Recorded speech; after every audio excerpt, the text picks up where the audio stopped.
My life changed forever when my husband Shane demanded a divorce to marry my sister. For years later, he stood frozen in shock at the sight of the child behind me, a child who was his spitting image, but called his nemesis Papa. Let me take you back to where it all began, when my world started crumbling around me. The pregnancy test showed 2 lines, and my heart swelled with joy for just a moment. But before I could even process my happiness, Shane threw papers in my face. He coldly stated that he would pay me an additional $200,000 if I signed them. I stared at him, this perfectly polished man I had loved, unable to form words through my constricted throat. I could see the growing impatience in Shane's eyes as he reminded me of our marriage contract. We agreed to a 3-year term marriage, he said, his voice businesslike and detached. There's only 1 month left, and if you don't agree now, the contract will automatically terminate without the additional payment. I took a deep breath, my hand instinctively moving to my still flat stomach. Shane, I pleaded, my voice barely above a whisper, what if I told you I'm pregnant? Even in that desperate moment, I was trying to hold on to him using our unborn child. I thought perhaps the news of a baby would change things, knowing how few heirs his family had. But his next words turned my blood to ice. He claimed he'd had a vasectomy and that the child couldn't possibly be his. I opened my mouth, but no words came out. How could I defend myself against such an accusation? Shane had been my only man, ever. If this wasn't his child, whose could it be? When nobody believes you, explanations become meaningless echoes in an empty room. As Shane walked away, I stared at the divorce papers, my mind completely blank. Our marriage had been chaos from the very beginning. 3 years ago, it was my sister who was supposed to marry Shane. But she fled abroad just before the wedding, chasing what she called her true love. To maintain the cooperation between our families, I was forced to take her place at the altar. Shane's family accepted the arrangement to save face, and I didn't object because I had secretly loved him for 7 years. The only one who opposed it was Shane himself. I learned on our wedding night just how much he resented our marriage, when he presented me with a 3-year contract instead of a wedding ring. The contract stated that our marriage would automatically terminate after 3 years, regardless of my wishes. At that moment, though hesitant and hurt, I refused to give up. I believed that if I took good care of Shane, his feelings would change. My sister was abroad, and I was by his side. I foolishly believed that someday he would recognize my worth. For 3 years, I devoted myself completely to taking care of him. When I learned about his weak stomach, I studied recipes and cooking methods. I even learned acupuncture to help with his migraines and insomnia. Looking back now, I was incredibly naive. Who falls in love with their caretaker? It's time to stop. We were just causing each other pain. As I was about to sign the divorce papers with trembling hands, the phone suddenly rang. It was my mother. She told me that my sister was coming back and wanted Shane and me to join them for dinner that afternoon. I could hear the unusual excitement in her voice. With a hoarse voice, I asked why she had suddenly returned. My mother sighed and explained that she had always known that Shane was no good. She told me how my sister had insisted on marrying him, but then his true nature emerged. He had affairs with other women, even while my sister was pregnant, which led to her losing the baby. Mom believed she had finally realized her mistake and come home. I didn't need to hear any more. Suddenly, Shane's rush for divorce made perfect sense. Megan was back. I felt like I was living in a novel. Megan was the protagonist, and I was merely a supporting character. Though I had fallen in love with Shane and married him, I knew I had to take the next step. Should I resign myself to being just a supporting character so the heroine could have her happy ending? Megan couldn't have children anymore. I had planned to offer them my child, letting them build their perfect family. But something deep inside me awakened, like a dormant flame suddenly coming to life. I realized I didn't love Shane anymore, the revelation hitting me like a sudden burst of clarity. I put down the pen and refused to sign, my hand steady for the first time in years. Why should I step aside just because Megan had returned, as if I were merely keeping her place warm? I refused to play the villain in their fairy tale anymore. I caught a taxi to Megan's house, my heart pounding with newfound determination. Shane and Megan arrived together, like a picture-perfect couple from a magazine. Though Megan looked more worn than she had 3 years ago, her light dimmed, she still commanded attention like a fading star. Rain fell steadily from the gray sky, creating a fitting backdrop for this confrontation. I noticed Megan was completely dry while Shane's sleeves were soaked through. The scene painted a clear picture. He had held the umbrella over her, choosing to let himself get wet, just as he always put her first. It was a familiar sight. Shane walking ahead while I followed in his wake, like a shadow he'd rather forget. The contrast between how he treated us was impossible to ignore, a truth that stung like salt in an old wound. Swallowing my disappointment, I approached with feigned concern in my voice. I asked him sweetly why he was so wet, my voice dripping with artificial worry. I clung to his arm with familiar affection, playing the role of the devoted wife one last time. Megan's gaze pierced me like daggers, but her eyes were hollow, devoid of real emotion. When Shane tried to shake me off, I held on tighter, refusing to let go. I fussed over his wet clothes, warning him about catching a cold, reminding him that the company couldn't function without its pillar. I could see Shane struggling to maintain his composure, but he was reaching his breaking point. He followed me to the room, his resistance crumbling under my persistent attention. The moment we entered, he shoved me away, his mask finally cracking. He told me harshly to stop clinging to him. I challenged him, asking why I couldn't embrace my own husband, my voice steady and clear. Shane took a deep breath, his face tense with frustration. He reminded me that I had already signed the divorce papers, his voice cold and distant. When I mentioned the pregnancy again, he repeated his claim about having had a vasectomy. I couldn't help but challenge him, asking if he was absolutely certain his doctor hadn't deceived him. "You're my only man, Shane," I pleaded, my voice steady despite the trembling in my heart. "Don't try to run away from this." Shane's eyes blazed with anger as he stared at me. He told me I was losing my mind, his words dripping with contempt. For 3 years, I had played the role of the perfect wife like an award-winning actress. I had been unfailingly kind, attentive, and obedient, following his every whim. But that mask I wore was nothing more than an elaborate facade. In truth, I hadn't let go of anything. Not my dignity, not my pride, and certainly not my sense of justice. "If you can't love me," I said coolly, "then you'll have to pay the price." I crossed my arms and held his gaze, feeling a strange power surge through me. "You think I'm crazy?" I asked with a bitter laugh. "At least I can recognize what's in my own pants." Shane was so furious he couldn't even form words, his face turning an interesting shade of red. I returned downstairs, slipping back into my usual gentle demeanor as smoothly as putting on a familiar coat. I announced sweetly that I was craving fish. I added that the restaurant was quite far, asking if he wouldn't mind getting it for me. Megan and Shane were visibly uncomfortable, squirming in their seats like children caught in a lie. Halfway through dinner, Megan made an excuse to go upstairs, while Shane suddenly needed to use the bathroom. In their absence, my mother seized the opportunity to scold me in hushed tones. She reminded me that Megan had just gone through a breakup and that I shouldn't treat Shane so coldly. I had to bite my lip to keep from laughing at the sheer absurdity of it all.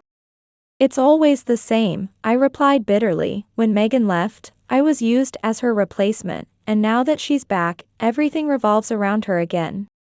That night, watching Shane's barely contained rage gave me an odd sense of satisfaction. Perhaps I had always possessed a talent for playing the villain, it certainly felt natural now. The next morning, I slept in until the sun was high in the sky, savoring every moment of my rebellion. The clock showed it was past 8 when I finally checked the time. When I emerged from the bedroom, there sat Shane on the sofa, his face a storm cloud of anger. Shane had always been incredibly particular, especially about his coffee, treating it like some sacred morning ritual. Normally, I would have prepared his breakfast and coffee with dutiful precision, but that morning, I simply wasn't in the mood to play the perfect wife anymore. Sleeping in felt deliciously rebellious, like breaking free from years of self-imposed chains. I asked him if he was hungry, my voice dripping with mock concern. Shane didn't answer, but his growling stomach spoke volumes. I casually mentioned ordering something in, knowing full well how much he despised delivery food. He stared at me with utter disbelief, as if I had suggested serving him poison. Before any food could arrive, he stormed out, slamming the door with enough force to rattle the windows. I couldn't suppress my laughter, feeling a secret thrill of victory in my heart. I was relieved I hadn't wasted money ordering his portion. Later that afternoon, while I was enjoying a luxurious spa treatment, Shane's assistant called. She informed me that Shane couldn't stomach the cafeteria food at work and hadn't eaten anything all day. "Oh, is that so?" I replied, my voice honey-sweet with feigned concern. I had been packing his lunches all this time, catering to his every dietary whim. Perhaps I had spoiled him too much, like a mother overindulging a picky child. I told her not to worry, that hunger would eventually win over his pickiness. During dinner time, a message from Megan suddenly appeared on my phone. Attached was a photo of a man in profile, the image crystal clear. It was Shane, with his sharp nose and perfect features that I once adored. She quickly deleted it, sending an apologetic message claiming it was sent by mistake. Looking at that photo and considering the whole situation brought an unexpected sense of calm over me. Perhaps I truly did have a talent for playing the villain in this little drama of ours. Just then, the sound of paper cut through the air. It landed on the table with the finality of a judge's gavel. Shane thrust the divorce papers at me and walked away without a word, his silence more eloquent than any speech. His expression was stone cold, as if every moment we'd shared had been nothing but a business transaction. He commanded me to sign, his voice as sharp as winter frost. His tone left no room for discussion, as final as a coffin lid closing. I stared at the contract, feeling something inside me shatter like fine crystal. 3 years of endurance crumbled away in that single moment, like a sandcastle swept away by the tide. Unrequited love hung heavy in my heart like a stone. All those long nights I had spent silently caring for him through his suffering now felt meaningless, like footprints washed away by the tide. Megan stood behind Shane like a shadow, ever present and calculating. She was positioning herself to reclaim her role as the protagonist of this story, while I was being written out of it entirely. I tried to hold back my tears, but I could feel them burning hot behind my eyes, threatening to spill over at any moment. Shane's gaze remained fixed and determined, never wavering from his cruel purpose. He had used me, and now he was preparing to discard me without a shred of remorse. He told me this was best for everyone, his voice dripping with condescension as if he were doing me a favor. My fingers trembled as they gripped the pen. I had loved him with every fiber of my being. He had been my whole world, the only person who mattered in my life. Even then, some foolish part of me still clung to the hope that he would finally see my worth. But that dream would never come true. With Megan's return, my fate was sealed once again. My family wasted no time in making their position clear. That morning, my mother's words came sharp and clear through the phone. She told me she had always known we wouldn't last, that it was only a matter of time before Megan returned to her rightful place. The lump in my throat grew tighter, threatening to choke me. I wasn't just losing my husband. I was being completely betrayed by the very people who should have been my support system. I had been nothing more than a placeholder, a temporary replacement. Now that Megan was back, I was once again relegated to the shadows, deemed worthless. Shane coldly asked if I was really pregnant. I answered yes, my voice barely above a whisper. I hoped against hope that this truth might change something, even though logic told me it was futile. But he just shrugged, as if nothing I said could possibly matter anymore. He declared that he knew it couldn't be his child because of his vasectomy, and he had no intention of supporting a child that wasn't his. In that moment, I felt my world crumbling beneath my feet like a house of cards. I knew in my heart that this child was Shane's. He had been the only man I'd ever been intimate with, a truth that now felt like a cruel joke. But even this undeniable fact meant nothing to him, brushed aside like yesterday's newspaper.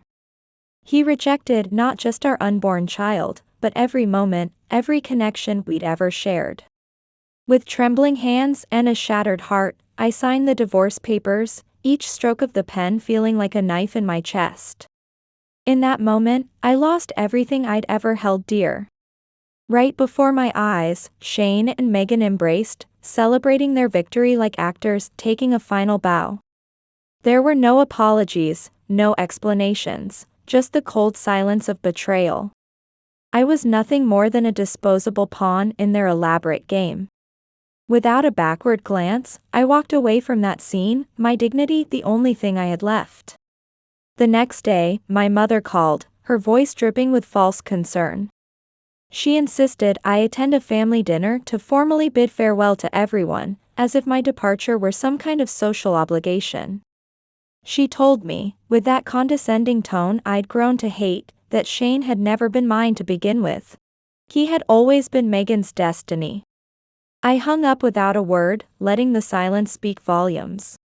That was the last time I ever spoke to my family. The realization hit me hard. I had no place among them anymore. I was alone, but somehow, that solitude felt more honest than false love ever had. It was better than begging for scraps of affection from people who'd never truly wanted me. The first few months after the divorce were pure hell, each day a struggle to keep breathing. As my pregnancy progressed, I moved to a new city without anyone's help, determined to start fresh. I needed to distance myself from everything that reminded me of my family and Shane. I found work at a small bookstore, carefully budgeting for living expenses and preparing for my baby's arrival. Every time my baby kicked, it reminded me of my new purpose in life. If Shane didn't want this child, then I would protect it with everything I had. I would be enough. Mother and father both. Then one day, fate stepped in and introduced me to Joseph in the most unexpected way. His name wasn't unfamiliar to me. Far from it. Joseph was known as the ruthless rival who had dedicated his life to destroying Shane's family business. He had a reputation as a feared and calculating man, someone people crossed the street to avoid. We met by chance at a publishing event where I was working as a temporary assistant. At first, our interactions were brief, just short exchanges that barely scratched the surface. He was cold and distant at first, every bit the intimidating figure his reputation suggested. But something shifted during one particular meeting, like ice beginning to thaw. Joseph listened to my story, really listened, in a way no one had before. I hadn't meant to share, but he had a way of drawing out the truth that lay beneath my careful facade. He was the kind of person who could read between the lines, understanding what remained unspoken. He observed quietly that we both knew the taste of betrayal, his voice carrying a hint of shared pain. A ghost of a smile crossed his face as he spoke, barely visible but deeply meaningful. In that moment, I recognized the wounded soul behind his stern exterior. That connection, that quiet understanding between us, became the unexpected beginning of something more. It wasn't love at first sight, nothing like the romantic whirlwind I'd experienced with Shane. Instead, it grew slowly, like a garden carefully tended over time.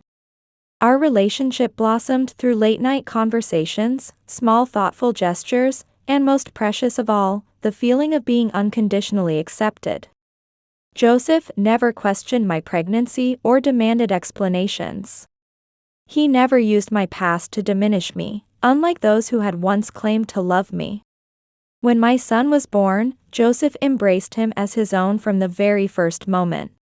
Watching him hold my baby, I finally felt that sense of belonging I'd searched for all my life. The day my son first called him Papa, I felt a weight lift from my shoulders, like chains falling away. Joseph welcomed with open arms what Shane had rejected. The most precious parts of my life. That acceptance became my first step toward redemption. Joseph became the foundation upon which I rebuilt my life. There were no empty promises between us, no hidden conditions like those that had poisoned my marriage to Shane. He accepted my past without judgment and loved my son as if he were his own flesh and blood. In his arms, I found a peace I'd never known with Shane, a sense of security I'd always yearned for. Each day reminded me what unconditional love truly meant, so different from the conditional affection I'd known before. Our relationship evolved naturally, like the changing of seasons. There were no dramatic declarations or grand gestures, just quiet certainty. Our love was woven from the threads of daily trust, built piece by piece like a treasured quilt. Joseph possessed every quality Shane had lacked, showing me what real partnership meant. He protected without suffocating me, letting me grow into my own strength.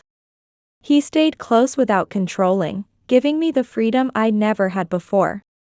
As my son grew, his resemblance to Shane became more pronounced with each passing day.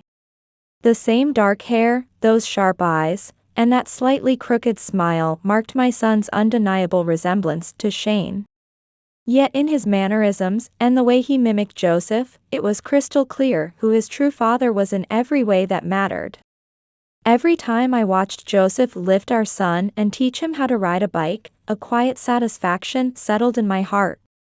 It was a victory sweeter than any revenge could have been. I had learned to savor each day, tasting the sweetness of my new life like honey on my tongue. The old me, that compliant, people-pleasing woman, had faded away like morning mist.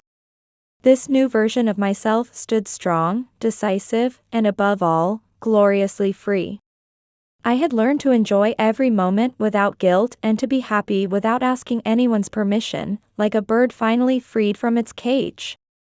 My son's smile was a constant reminder that I had chosen the right path, each grin a confirmation of my decisions. Joseph had woven himself seamlessly into the fabric of our lives, like he had always belonged there. We celebrated every birthday and small triumph as family victories, creating memories that sparkled with joy. Our home was filled with a warmth and happiness I had never known in my previous marriage, like stepping into sunshine after years in the shade. Sometimes thoughts of Shane would drift through my mind, but they were merely shadows now, powerless and fading. They were nothing more than brief flickers of memory, like old photographs yellowing with age. But fate has a way of bringing unresolved matters back to the surface, like waves returning to shore. For years after the divorce, our paths crossed again. It happened at a charity event, one of those elegant affairs that filled the social calendar. It was the kind of gathering that influential families couldn't avoid, where social obligations trumped personal preferences. Joseph and I attended at the invitation of his business associates. Though I knew Shane might be there, I chose to attend, my head held high. I had nothing to fear anymore. I was no longer that abandoned woman he had cast aside like a worn-out coat. The evening had progressed smoothly until Shane's figure suddenly appeared in my line of sight. He and Megan stood across the room, a picture of social prominence. Megan still radiated that perfect, polished glow she had always maintained. They noticed me too, their eyes finding mine across the crowded room. But it wasn't me that captured Shane's attention, it was my son running behind me. As he stared at what looked like his own miniature reflection, Shane's expression transformed into a mixture of shock and fury. Megan noticed too, but could only purse her lips in displeasure, like she tasted something bitter. They both understood exactly what my son's existence meant, the truth written in every feature of his face. The child Shane had once rejected was now happily calling Joseph Papa, cherished and loved by the very man they despised most. "Papa, look at this," my son called out excitedly, running to Joseph with his drawing held high with pride. Joseph knelt down, smiled warmly at him, and planted a gentle kiss on his cheek. I watched Shane's face as he stared at the scene, unable to tear his eyes away from this intimate family moment. Every gesture exchanged between Joseph and my son seemed to pierce Shane's pride like tiny daggers. I couldn't help but smile, a sense of vindication washing over me. Karma had finally come full circle, and I savored every moment of this quiet retribution. Shane tried to speak, but his words caught in his throat, coming out as nothing more than a stutter. I found myself surprisingly calm as I approached him slowly, my composure steady as steel. "Yes, Shane," I said coolly, "this is your son. The one you rejected without giving him a chance, but don't worry, he's in better hands now." Shane's fists clenched tight, but he stood there powerless, unable to act. Even when Megan grabbed his arm, he barely responded, frozen in place. I could see it in his eyes. The realization that he, the man who once had everything, had lost it all. Joseph stood up, took our son's hand, and gave me that gentle look I'd grown to respect so deeply. That expression of his always filled me with such admiration and security. He suggested softly that we should leave, his hand tenderly touching my shoulder. We walked away together, leaving Shane and Megan in their miserable state. Life had come full circle, and this time, I was the victor. That night, I knew something had broken forever inside Shane. From that moment on, rumors about him and his family spread like wildfire through our social circles. Someone, perhaps Joseph, had leaked details about Shane's financial situation and fraudulent business dealings to the media. His empire began to crumble, piece by piece. Investors lost faith, partners broke contracts, and the perfect image of his company shattered before everyone's eyes. Each headline I read filled me with a quiet satisfaction. "How does it feel, Shane?" I wondered silently as I sat on our sofa beside Joseph and our son. How does it feel to lose everything? Even Megan wasn't spared from the fallout. Megan's once elite social circle cut her off the moment her connection to Shane ceased to be advantageous, like fair weather friends scattering at the first sign of storm. Those who had once sung her praises now whispered about her infertility and personal failures, their gossip spreading like poison through the social grapevine. The most painful part for her was watching doors that had always been open slam shut one by one, like lights going out in a once bright house. She lost everything: power, money, influence, and even her beauty seemed to fade like an old photograph left in the sun. Meanwhile, our life blossomed like a garden in spring. Joseph and I grew closer, both personally and professionally, our bond strengthening with each passing day. While he continued to expand his business empire, I discovered my own purpose beyond family and past hurts. I opened a small art gallery, my dream finally taking shape. It was my way of reclaiming the identity and independence Shane had tried to steal from me. Then, months later, an unexpected day arrived that would test my resolve. Shane appeared at our doorstep, like a ghost from the past I thought I'd left behind. I barely recognized him after all this time. He had changed so dramatically. His once proud face, which had always worn arrogance like a crown, now bore the deep marks of exhaustion and defeat. He had grown thin, with dark circles under his eyes, as if the weight of his choices had physically crushed him. He asked to talk to me, his voice rough and broken. Curiosity led me to invite him inside. Joseph wasn't home, and our son was playing in his room.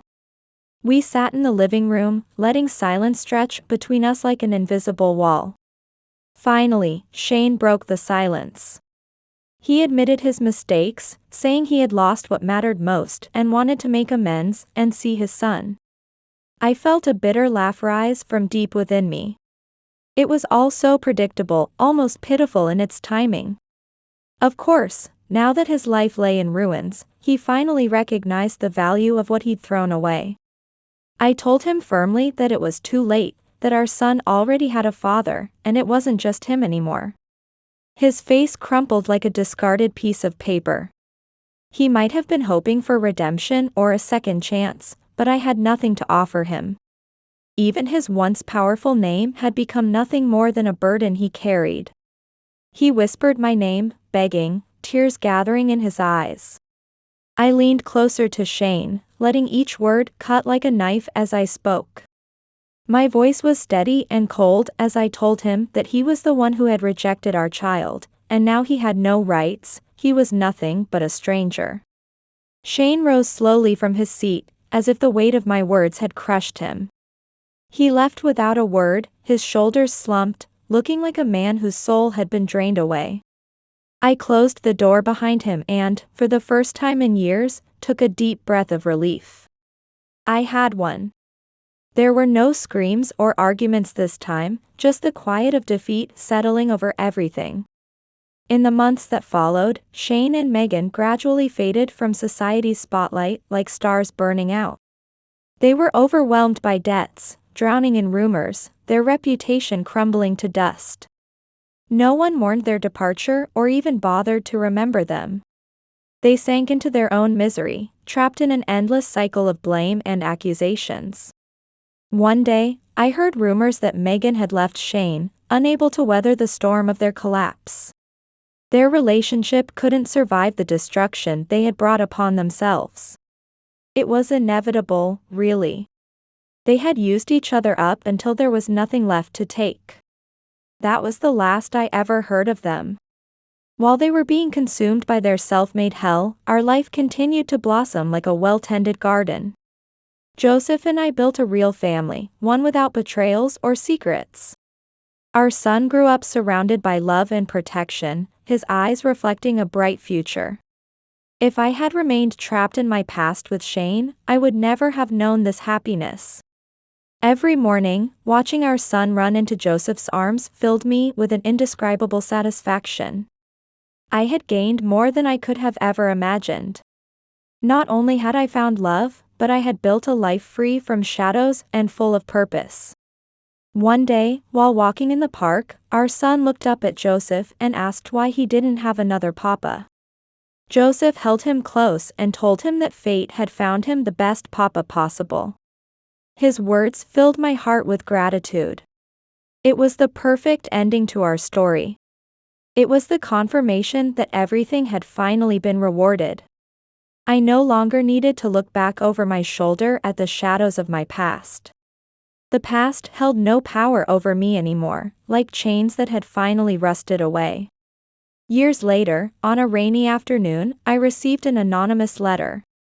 Though there was no return address, I recognized Shane's handwriting immediately. The letter detailed how he had ended up alone, his words trailing across the page like tears. He wrote about losing everyone, friends and family alike, and how deeply he regretted every choice he had made. It was a desperate plea for forgiveness, his last attempt at redemption. I read the letter with an expressionless face, unmoved by his words. I was no longer the woman who would shed tears for him. I had become someone free, strong, and confident. Everything I never was with him. I tucked the letter away in a drawer, with no intention of ever responding. There was no reason to invite the past back into my life. As I closed the drawer, a serene smile crossed my face. My revenge was complete, though it had taken a different form than I'd once imagined. Fate had played its part, and I had done the rest. The sweetest justice, I had learned, was simply living a happy life. While they faded into obscurity, disappearing like morning mist. That night, lying beside Joseph, I realized I had found something far greater than revenge. It was peace. Pure and simple. My son's laughter echoed through our home, a testament that everything was exactly where it should be. I had won, not just a battle, but the entire war. And this victory, unlike the hollow triumphs of the past, is absolute and final.